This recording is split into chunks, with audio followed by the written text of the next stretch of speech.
Now, here is my ultimate hack for social anxiety. Get into a one-on-one conversation with somebody.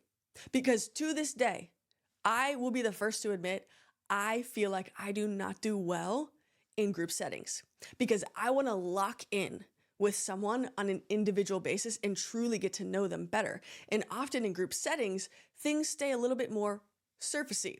And obviously this is an anti-surface level connection channel. So the goal here is to go deeper. And the best way to do that is by getting into a one-on-one conversation with somebody.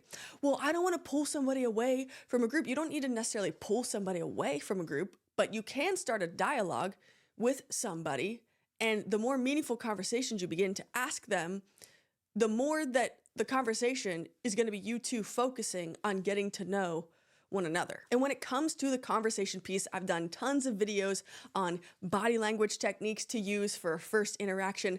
I have another video on the best questions to ask when you're meeting someone new. But really, the goal of this is, in order to connect with someone, you have to be intensely curious about them, or else it's going to fall flat.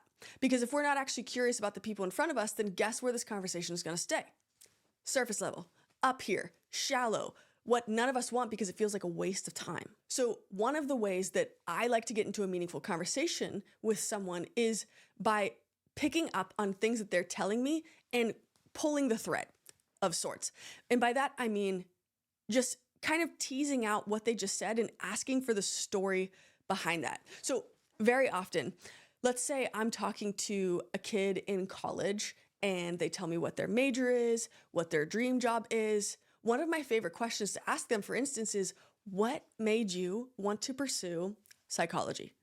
For instance, because there's always a story behind that. And sometimes, very oftentimes, we're just one question away from getting so much deeper with somebody. But not only that, the goal when you're having these conversations with other people is to find me too opportunities. Me too opportunities, meaning, oh my gosh, same here. So I like to play pickleball, for instance. This is something that I love talking to people about. I also love Disney. I'm going to find things that people enjoy and see if there's any commonalities. And if there's not, then I have an opportunity to be curious and learn more about what the person in front of me is saying. And the theme through this whole thing is the concept of going first. Instead of waiting for other people to come to us, let's take the power back and not need to wait for other people because we believe we're worth building meaningful friendships and we believe we're worthy of being in the room. So therefore, we have the opportunity to, even if we're not confident, start a meaningful dialogue with somebody else.